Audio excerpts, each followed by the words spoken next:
Guys, siapin diri kita sebelum tahun 2030. Ada apa di tahun 2030?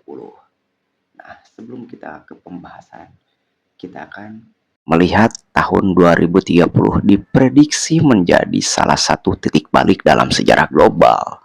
Berbagai faktor seperti badai finansial, kesenjangan sosial yang semakin tajam, dan kemajuan teknologi kecerdasan buatan atau AI akan membentuk wajah dunia. Nah, meskipun inovasi teknologi membawa peluang yang besar, tantangan yang muncul dari perubahan ini memerlukan perhatian yang sangat serius, terutama dalam konteks ekonomi dan kehidupan masyarakat. Wow, kayaknya seru sekali nih. Nah, mengenai perekonomian global, diperkirakan akan menghadapi tekanan berat pada tahun tersebut, yakni 2030. Ketidakstabilan pasar keuangan, utang negara yang membengkak, dan inflasi yang tak terkendali menjadi ancaman yang sangat nyata pada tahun tersebut. Salah satu pemicu utama adalah ketergantungan yang tinggi pada sektor teknologi dan digital, yang tentunya menciptakan gelembung ekonomi. Ketika sektor ini terlalu cepat berkembang tanpa regulasi yang memadai, resiko terjadinya krisis finansial mirip gelembung.com pada akhir 90-an yang semakin besar.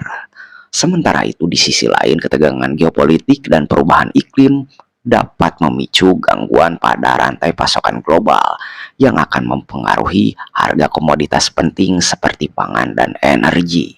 Wah, ternyata mengerikan sekali ya. Lalu di sini ada terjadinya kelas sosial yang semakin tertekan, teman-teman semuanya. Apa saja sih tekanannya? Nah, tentunya di sini terjadinya tekanan ekonomi yang meningkat berpotensi menyebabkan degradasi kelas menengah, menjadikannya lebih rentan terhadap kemiskinan. Waduh, ngeri sekali ya.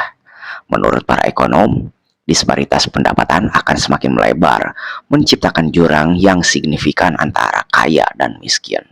Waduh, jadi terlihat kontras sekali ya di mana golongan kaya dan miskin pada saat itu. Kemudian fenomena ini juga terjadi akibat dominasi korporasi besar yang menguasai pasar global, teman-teman semuanya. Dengan meningkatnya otomatisasi dan adopsi AI, banyak pekerjaan tradisional yang hilang. Waduh, mengerikan sekali ya. Seperti pekerjaan tradisional itu seperti buruh pabrik, buruh industri yang lainnya. Bahkan perdagangan juga akan hilang mungkin ya. Kemudian memperburuk tingkat pengangguran. Ya otomatis jika diganti dengan teknologi AI, banyak sekali pekerjaan-pekerjaan yang tergantikan dan pastinya pengangguran itu akan meningkat tentunya ya. Nah, tentunya di sini terjadi di sektor manufaktur, jasa dan transportasi, teman-teman semuanya. Nah, kelas pekerja yang tidak memiliki keterampilan digital atau adaptabilitas teknologi akan semakin sulit bersaing dalam pasar tenaga kerja. Pastilah. Tentunya di sini juga akan terjadi revolusi teknologi AI, yakni pedang bermata dua. Di sini kemajuan AI adalah salah satu faktor transformasi terbesar pada dekade ini, teman-teman semuanya. Tentunya teknologi ini memberikan banyak manfaat seperti efisiensi dalam produksi, pengelolaan data, dan inovasi di berbagai sektor. Namun dampak negatifnya tidak dapat diabaikan. Pekerjaan yang bersifat rutin dan manual menjadi sasaran utama untuk digantikan oleh AI. Wah, ngeri juga ya. Bahkan pekerjaan di sektor profesional seperti hukum, kesehatan, dan pendidikan mulai terancam karena AI mampu melakukan analisis data, diagnosis medis, dan pembelajaran otomatis secara lebih cepat dan murah. Waduh, banyak sekali profesi yang hilang ya di tahun 2030 itu akibat kemajuan AI. Jadi bagaimana sih kita harus menyikapinya ya? Nah, selain itu di sisi lain, tantangan etika dan privasi juga menjadi sorotan, teman-teman. Penggunaan data dalam skala besar oleh perusahaan teknologi besar menimbulkan resiko penyalahgunaan yang bisa merugikan individu dan masyarakat secara luas tentunya. Nah, strategi menghadapi tantangan 2030 yakni untuk menghadapi tantangan ekonomi di tahun tersebut diperlukan pendekatan yang holistik. Yang pertama, regulasi teknologi. Tentunya di sini pemerintah global atau pemerintah di berbagai dunia itu, di berbagai negara di dunia ini harus membuat kebijakan yang mengatur penggunaan AI secara bertanggung jawab. Tentunya untuk memastikan bahwa dampak negatifnya dapat diminimalkan, teman-teman semuanya. Kemudian di sini yang kedua ada investasi dalam pendidikan dan pelatihan. Transformasi digital menuntut tenaga kerja harus memiliki keterampilan baru tentunya di sini ya. Kemudian pemerintah dan perusahaan juga perlu berinvestasi dalam program pelatihan, yakni reskilling atau reskilling dan peningkatan keterampilan atau upskilling ya. Kemudian di sini yang ketiga ada penguatan ekonomi lokal.